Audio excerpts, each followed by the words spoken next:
Students, आज हम फिर आपके सामने कुछ पॉलिटी के इंपॉर्टेंट क्वेश्चन लेकर आ रहे हैं। अगर आप सभी को ये अच्छा लगता है तो आप इसे लाइक, सब्सक्राइब एंड कमेंट जरूर करें।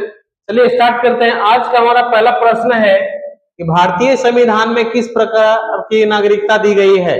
तो हमारे संविधान में एकल नागरिकता का प्रावधान है। हमारा दूसरा प्रश्न है कि भारतीय संविधान में एकल नागरिकता का प्रावधान किस देश से लिया गया है। तो ये हमारा ब्रिटेन से लिया गया है ना जी। हमारा तीसरा प्रश्न है कि भारतीय संविधान के किस भाग के अंतर्गत नागरिकों को मौलिक अधिकार का प्रदान दिए गए हैं। हमारे संविधान में भाग 3 में अनुच्छेद 12 से लेकर 35 तक के बीच में मौलिक अधिकार का प्रावधान किया गया है।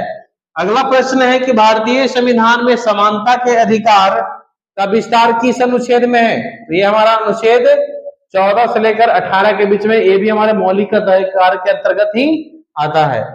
अगला प्रश्न है कि संविधान के किस अनुच्छेद के तहत अस्पृश्यता यानी अनटचेबिलिटी का उन्मूलन किस में किया गया है। तो अनुच्छेद 17 के तहत किया गया है। अगला प्रश्न है कि भारतीय संविधान का कौन सा अनुच्छेद व्यक्ति की विदेश यात्रा के अधिकार का संरक्षण प्रदान करता है। तो ये हमारा अनुच्छेद 21 करता है। हमारा 7वां प्रश्न है कि मौलिक अधिकारों का संरक्षण कौन करता है। तो मौलिक अधिकारों का संरक्षण हमारे न्यायपालिका यानी उच्च न्यायालय और उच्चतम न्यायालय करती है। 8वां प्रश्न है कि डॉक्टर भीमराव अंबेडकर ने मौलिक अधिकारों में से किस संविधान को हृदय एवं आत्मा कहा है। तो ये हमारा है संवैधानिक उपचारों का अधिकार, अनुच्छेद 32 को कहा है।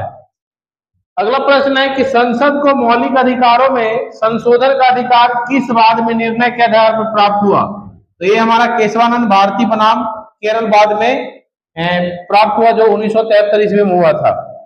अगला प्रश्न है कि संपत्ति के मौलिक अधिकार को किस संविधान